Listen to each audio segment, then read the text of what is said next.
Famille Brandon est un organisme communautaire bien implanté dans son milieu et reconnu par ses partenaires locaux, régionaux et provinciaux pour ses initiatives, ses projets novateurs et les réalisations de son comité Défi Enfants.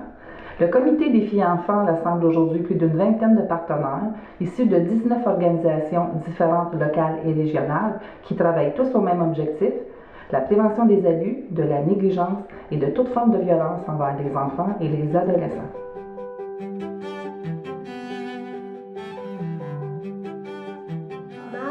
Ouais, Bellemare. Bellemare. Prise. Pris un. Parce que nous, on est en lien avec pas mal tous les gens de la communauté. Donc, avec les parents, les oncles, les tantes et surtout les enfants. Donc, pour nous, c'est important d'être à l'affût un peu des réalités qui se passent sur le territoire face aux jeunes et aux enfants. Donc, moi, c'est un lien naturel que je sois là parce que souvent, les femmes qui viennent au centre de femmes sont maman ou grand-mère. Bien, parce que personnellement, la cause de la protection du droit des enfants me tient à cœur. Et j'y trouve à cet endroit de concertation des gens qui ont les mêmes valeurs que moi.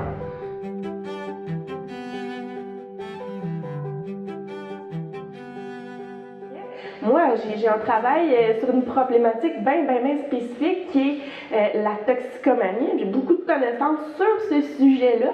Puis, j'interviens vraiment juste sur cette problématique-là. Ça fait que parfois, on peut, sans le vouloir, se déconnecter peut-être un peu des autres réalités, des autres problématiques qui sont vécues. Le fait d'assister au comité Défi Enfants me permet de prendre connaissance de ce qui se passe dans la communauté, vraiment aller chercher l'expertise, vraiment les services de chacun, d'arrimer nos pratiques aussi et les interventions auprès des élèves, des adolescents et des parents. On est plusieurs spécialistes assis autour de la table, donc c'est quand même simple là, d'aller chercher de l'aide. C'est plus facile en tout cas parce qu'on a un visage, on voit, si j'ai affaire à la municipalité, j'ai tout de suite un visage dans ma tête, donc c'est facile pour moi de pouvoir parler et de poser des questions à ces gens-là. Un coup qu'on connaît bien les heures de service des autres ressources, on peut mieux accompagner les gens vers les bonnes ressources. Le principal impact, c'est d'augmenter mes connaissances au niveau de la violence, la prévention de la violence.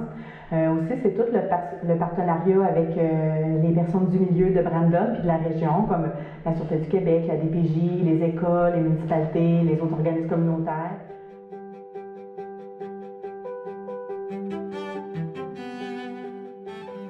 Les enfants du secteur ont la possibilité d'avoir une information privilégiée, accessible sur leurs droits.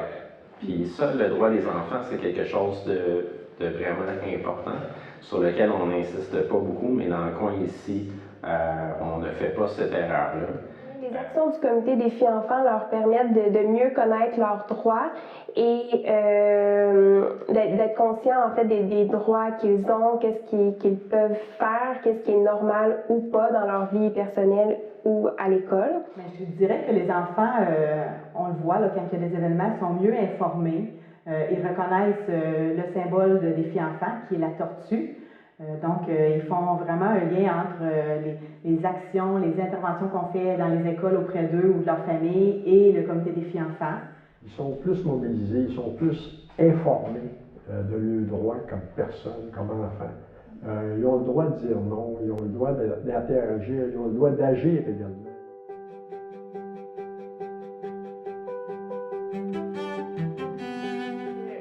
Nos actions sont parfois inspirantes pour d'autres milieux. Donc, plusieurs fois au courant des années, des projets qu'on a faits, qui sont partis du comité Défi Enfants, qui se sont faits dans Brandon, on fait des petits ailleurs. Donc, ça, je pense que c'est vraiment une belle visibilité et une belle retombée pour le comité. Mais je pense que déjà en partant, le fait que les partenaires se connaissent mieux, c'est déjà bon. Et les retombées sont là dans nos communications, de penser à publiciser nos événements à d'autres endroits, de resserrer les partenariats qui peuvent se faire. notre façon de travailler ensemble. Mais comme j'ai dit, pour la communauté, c'est vraiment par les dépliants, c'est par les textes qui sont écrits dans les journaux de Cible Famille, entre autres, et aussi qui se fait publier dans les bulletins municipaux, qui fait que ça reste visible et dans l'esprit de la communauté. Je me rappelle d'un projet plus spécifique qu'on a fait, c'était les jeunes écrivaient des citations sur des fenêtres, soit de commerce ou c'était des citations que les jeunes voulaient parler, voulaient dire. Puis souvent les jeunes ils m'en parlaient, ils me disaient cette citation à telle place, je trouve ça beau, c'est venu me chercher. De connaître la Maison de la famille comme un lieu qui peut soutenir les familles, les parents et les enfants. On offre aussi de la formation, donc on augmente les connaissances des parents et des enfants. On a eu des projets sur l'intimidation, sur la cyberviolence, donc dans ces effets-là. Au niveau des partenaires, un effet, c'est qu'on est mieux mobilisés. On peut travailler tous ensemble pour un même sujet.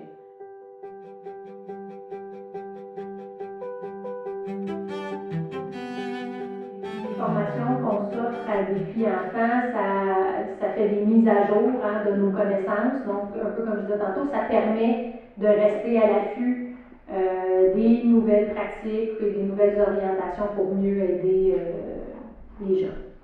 L'intervention précoce qu'on optimise à ce moment-là, puis lorsqu'on intervient précocement, on assure la protection des enfants et la sécurité.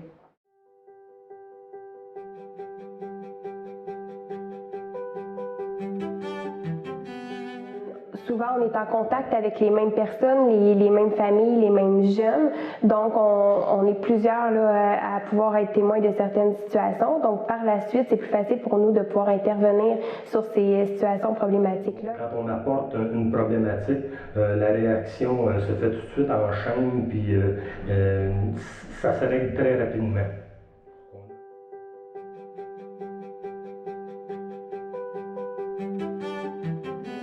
La protection des enfants, c'est pas juste dans Brandon que c'est important, c'est partout. Parfois, tu sais, les ressources sont un peu en silo, puis on ne sait pas ce que fait la main droite et la main gauche. Des filles enfants permettent de mettre les ressources en commun. Je pense que si on veut changer un monde, il faut tout faire de notre part. Puis moi, je suis toujours de la philosophie à dire qu'il faut gagner tout le temps sur le même clou puis ensemble. Donc, peu importe la région, peu importe la grandeur, peu importe la superficie du territoire, pour moi, c'est important qu'il y ait des préventions qui se fassent de cette façon-là auprès des enfants. Les filles enfants, ils devraient en avoir pas juste au Québec, pas juste au Canada, ils devraient en avoir partout dans le monde. Les enfants, c'est quoi? C'est notre richesse, c'est notre mine d'or, c'est vrai. L'expertise du comité des filles-enfants, elle est exportable, que ce soit par la formation des intervenants, que ce soit aussi par l'accompagnement à la mise en place d'une politique de prévention ou d'un protocole d'intervention. Ce sont des choses que le comité des filles-enfants est capable de faire, et ça, peu importe le milieu donné, en autant que le milieu veut bien se mobiliser au niveau de la prévention des abus de la négligence envers les enfants.